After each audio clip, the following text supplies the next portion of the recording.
السلام علیکم ورحمۃ اللہ وبرکاتہ۔ آج کی اس ویڈیو کے اندر سامعین محترم میں نماز کا صحیح جو طریقہ صحیح احادیث کی روشنی کے اندر ہے وہ پیش کروں گا۔ تو سامعین محترم، گزشتہ ویڈیو کے اندر وضو کا طریقہ اور نمازوں کے اوقات آپ احباب کے سامنے پیش کیے تھے۔ تو آج کی اس ویڈیو کے اندر نماز کا جو صحیح طریقہ صحیح احادیث سے ثابت ہے وہ آپ احباب کے سامنے میں پیش کروں گا۔ تو سامعین محترم، اپنے پاؤں کا رخ قبلہ کی جانب کرنا، جسم کا پاک ہونا، کپڑوں کا پاک ہونا، جگہ کا پاک ہونا اور منہ جو ہے نا قبلہ کی طرف کرنا، اور اپنے پاؤں کا جو رخ ہے، انگلیوں کا رخ ہے، وہ بھی قبلہ کی جانب کرنا۔ تو آئیے ایک بات جو میں آپ احباب کے سامنے رکھنا چاہتا ہوں وہ ہے نیت کے حوالے سے۔ تو میرے بھائی، یہ جو زبانی کلامی نیت ہے، یعنی سرائکی کے اندر کرتا ہے، اردو کے اندر، پنجابی کے اندر، پشتو کے اندر، ہر شخص اپنی اپنی زبان میں یہ نیت کر رہا ہے، تو حضرات و حاضرین یہ کہیں بھی ثابت نہیں ہے۔ کیا آپ دنیا کے معاملات کے اندر زبانی الفاظ ادا کرتے ہیں؟ جب آپ دنیاوی معاملات کے اندر زبان سے الفاظ نہیں ادا کرتے تو حضرات و حاضرین یہ رب کا معاملہ ہے، تو رب العالمین تو دلوں کے بھید جانتا ہے، دلوں کے راز جانتا ہے۔ اور دوسری بات، ساری نماز جو ہے وہ عربی زبان کے اندر ہم پڑھیں اور نیت اپنی زبان کے اندر کریں، بڑی عجیب سی بات ہے۔ تو بہرحال یہ بات ٹھیک نہیں ہے۔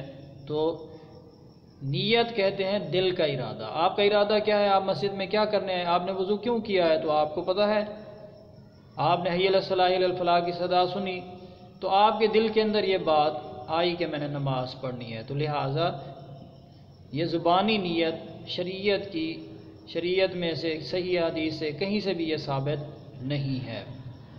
تو آپ آئیے آگے چلتے ہیں۔ رفع الیدین۔ اب پہلا رفع الیدین ہم مانتے ہیں، باقی رفع الیدین کو ہم چھوڑ دیتے ہیں، یہ بھی بڑی عجیب سی بات ہے۔ اور رفع الیدین کا جو صحیح طریقہ ہے اس کو بھی ہم ادا نہیں کرتے۔ تو انگلیوں کے جو پورے ہیں اور کانوں کی یہ جو لو ہے یا کندھوں کے برابر، ہاتھوں کو سیدھا کرنا قبلہ کی جانب جو ہے، اور اسی طرح انگلیوں کے درمیان تھوڑا سا فاصلہ رکھنا، تھوڑا فاصلہ، جو بہترین طریقہ ہے، بہترین نظر آئے، اچھا نظر آئے۔ اس کے بعد سینے کے اوپر ہاتھ باندھنا، یہ بھی بڑا عجیب سا معاملہ ہے کہ کچھ جماعتوں کی عورتیں جو ہے وہ سینے پہ ہاتھ باندھتی ہیں اور مرد جو ہے وہ ناف کے نیچے باندھتے ہیں۔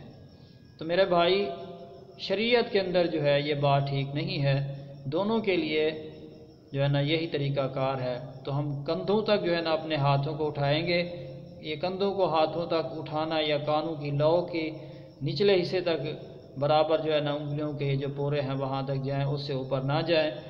اس کو اٹھانے کو عربی زبان کے اندر رفع الیدین کہتے ہیں، یعنی دو ہاتھوں کا اٹھانا۔ اس کے بعد سینے کے اوپر ہاتھ باندھنا۔ تو صحیح بخاری کی جو روایت ہے اس کے اندر یہ الفاظ آتے ہیں کہ دائیں ہاتھ کو بائیں زرہ کے اوپر، کوہنی کے اوپر رکھنا، اور اسی طرح بائیں ہاتھ کو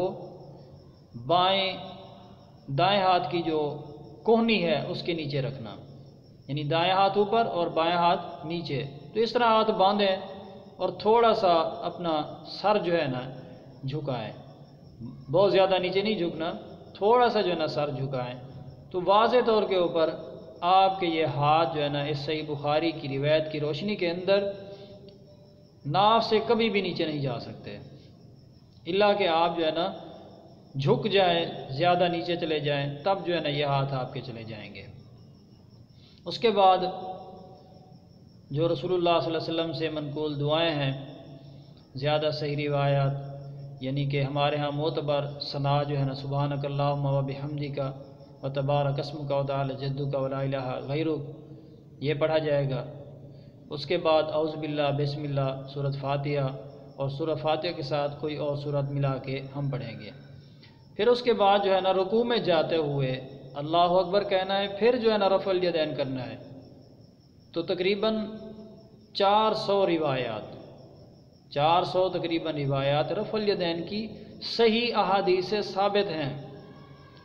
تو ہم نے حدیث کو دیکھنا ہے، رسول اللہ صلی اللہ علیہ وسلم کے فرمان کو دیکھنا ہے، کسی پارٹی جماعت کو نہیں دیکھنا ہے۔ تو ہماری نجات رسول اللہ صلی اللہ علیہ وسلم کے طریقے کے اندر ہے، کسی پارٹی کے طریقے کے اندر نہیں ہے۔ تو حضرات و حاضرین، رفع الیدین رکوع میں جاتے ہوئے کریں گے۔ وہاں پہ جا کے جو ہے نا ہم نے، ویسے تو رکوع کی مختلف دعائیں جو ہے نا ثابت ہیں، تو کم سے کم چھوٹی جو دعا ہے سبحان ربی العظیم، تو یہ کم سے کم 3 بار پڑھیں گے، اور اس سے اوپر جتنی بار زیادہ پڑھی جائے گی۔ پھر اس کے بعد جو ہے نا ہم رکوع سے کھڑے ہوں گے، تو پھر جو ہے نا ہم رفع الیدین کریں گے، یعنی جو طریقہ میں نے آپ کو بتایا ہے اس کے مطابق۔ تو رفع الیدین کرنے کے بعد ہاتھوں کو ویسے چھوڑ دینا، اور اسی طرح جو ہے نا دوبارہ ہاتھ باندھ لینا، یہ دونوں ثابت ہیں صحیح حدیث سے، یہ دونوں طریقے ثابت ہیں، یعنی ہاتھوں کو نہ باندھنا رکوع کے بعد یہ بھی ہے، رکوع کے بعد باندھ لینا یہ بھی ہے، دونوں ہیں۔ تو اس کے بعد جو ہے نا ربنا لک الحمد پڑھ لیں، یا پوری دعا ربنا ولک الحمد حمدا کثیرا طیبا مبارکا فی۔ اس کے بعد جو ہے نا سجدے میں جائیں گے، تو سجدہ جو ہے نا ہم نے لمبا کرنا ہے، وہ چاہے مرد ہو یا عورت ہو۔ تو حضرات و حاضرین، سجدہ لمبا کرنا یہ نہیں ہے کہ ہمارے جو سجدے کی حالت ہوتی ہے، کسی نے جو ہے نا وہ نیچے گھٹنوں تک کا معاملہ ہوتا ہے، تو یہ بات ٹھیک نہیں ہے۔ تو صحیح سجدے کا طریقہ جو ہے نا وہ اپنا جو ہے نا گھٹنے بالکل سیدھے اپنی جگہ کے اوپر ہوں، اور اسی طرح جو ہے نا ہمارے جو ہاتھ ہیں یہ بند ہونے چاہیے، قبلہ کی طرف ہوں، اور یہ کاندھوں کے برابر ہوں یا چہرے کے برابر ہوں، اس سے آگے نہ ہوں، اور کوہنیاں جو ہے ہماری رانوں کے اوپر بھی نہ ہوں، اور اسی طرح صف کے اوپر رکھی ہوئی بھی نہ ہوں۔ یہ دونوں طریقے جو ہے نا غلط ہیں۔ تو جماعت کے اندر جو ہے نا ایک پریشانی ہوتی ہے، تو دوسرے ساتھی کو اس میں تنگ نہ کیا جائے، تو یہ سجدے کے اندر اسی طرح جو ہے نا پاؤں کا جو معاملہ ہے، تو پاؤں بھی ہم جو ہے نا آپس میں ملا لیں گے۔ اکثر احباب جو ہے نا ان کو پتہ ہی نہیں ہے کہ سجدے کے اندر اپنے پاؤں کے ساتھ پاؤں ملا لیں، اور دونوں انگوٹھے جو ہے نا وہ ان کی انگلیاں، ان کا رخ جو ہے قبلہ کی طرف کریں۔ تو یہ پہلا سجدہ ہوگا، اس کے بعد ہم اٹھیں گے، تو پہلے سجدے کے اٹھنے کے بعد کی دعا اکثر احباب نہیں پڑھتے، جو کہ صحیح حدیث سے ثابت ہے۔ ربی اغفر لی، ربی اغفر لی، ربی اغفر لی، یہ بھی پڑھ سکتے ہیں آپ۔ اللہم اغفر لی ورحمنی وجبرنی ورفعنی واہدنی وعافنی ورزقنی، یہ دعا بھی صحیح حدیث سے ثابت ہے۔ تو لہٰذا پہلے سجدے کے بعد ہم یہ دعا پڑھیں گے، پھر دوسرا سجدہ کریں گے۔ تو سجدے کے اندر سبحان ربی الاعلیٰ کی جو تسبیح ہے وہ کم سے کم 3 بار ہے، اور زیادہ سے زیادہ جتنا مرضی پڑھ لیں، اس میں جو ہے نا کوئی جو ہے نا منع وغیرہ نہیں ہے۔ اسی طرح جو ہے نا جب ہم سجدے سے اٹھ کے بیٹھیں گے، تو پہلے تشہد کے اندر ہم جو ہے نا بایاں پاؤں نیچے بچھا کر اس کے اوپر بیٹھیں گے، دایاں پاؤں جو ہے اس کو کھڑا کریں گے، انگوٹھا اور اس کی انگلیوں کا رخ جو ہے نا وہ قبلہ کی طرف ہونا چاہیے۔ تو پہلے تشہد کے اندر اسی طرح۔ دوسرے تشہد کے اندر جو ہے ہم بائیں پاؤں کو، جب دایاں پاؤں ہم نے کھڑا کرنا ہے، تو اس کے نیچے سے بایاں پاؤں جو ہے نا ہم نکال دیں گے دائیں جانب سے۔ تو یہ طریقہ کار ہے دوسرے تشہد کا۔ تو پہلے تشہد کے اندر جو ہے نا ہم صرف اتحیات تک پڑھیں گے، درود شریف نہیں پڑھیں گے۔ دوسرے تشہد کے اندر ہم جو ہے نا تشہد بھی پڑھیں گے، التحیات للہ والصلوات والطیبات، یہ دعا، اور اس کے بعد جو ہے نا شہادت کی جگہ کے اوپر جب ہم پہنچیں گے، وہاں پہ جو ہے نا شہادت کی انگلی کھڑی کرنا، پھر درود شریف پڑھنا، پھر اس کے بعد جو ہے نا جو دعائیں عربی زبان کے اندر آپ کو آتی ہیں تو آپ وہ ساری دعائیں پڑھ سکتے ہیں۔ تو یہ ہے نماز کا مکمل طریقہ جو میں نے آپ احباب کے سامنے رکھا ہے۔ تو فرض نماز کے اندر آپ کو اسی طرح نماز پڑھنی ہے، اس میں صرف 2 باتیں جو ہے نا وہ آپ احباب کے لیے ضروری ہے۔ ایک تو صف بندی میں پاؤں کے ساتھ پاؤں ملانا ضروری ہے۔ رسول اللہ صلی اللہ علیہ وسلم اس وقت تک مصلی کے اوپر نہیں آتے تھے جب تک آپ علیہ الصلوۃ والسلام صفیں سیدھی نہیں کر لیتے تھے، تو پاؤں کے ساتھ پاؤں ملانا۔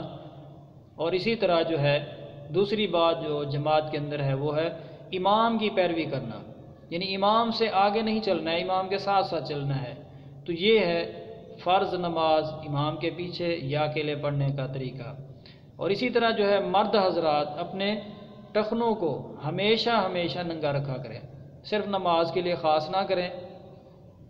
تو جو عورتیں ہیں وہ ہمیشہ کے لیے اپنے ٹخنوں کو جو ہے بند رکھیں گی، ڈھانپ کر رکھیں گی، وہ ننگا نہیں کر سکتی، ان کے لیے جائز نہیں ہے۔ تو مرد اور عورت کی نماز کے اندر صرف یہی فرق ہے، اس کے علاوہ کوئی فرق نہیں ہے، نہ رکوع کے حوالے سے، نہ سجدے کے حوالے سے، نہ دعاؤں کے حوالے سے۔ جو دعائیں مرد پڑھے گا وہی دعائیں عورت نے پڑھنی ہیں۔ تو یہ تھا صحیح احادیث کی روشنی کے اندر نماز کا طریقہ جو میں نے آپ کے سامنے رکھا ہے۔ تو دعا ہے کہ اللہ کریم مجھے اور آپ کو صحیح معنوں میں رسول اللہ صلی اللہ علیہ وسلم کے بتائے ہوئے طریقوں کے مطابق نماز ادا کرنے کی توفیق و طاقت عطا فرمائے۔ وما علینا الا البلاغ۔ السلام علیکم۔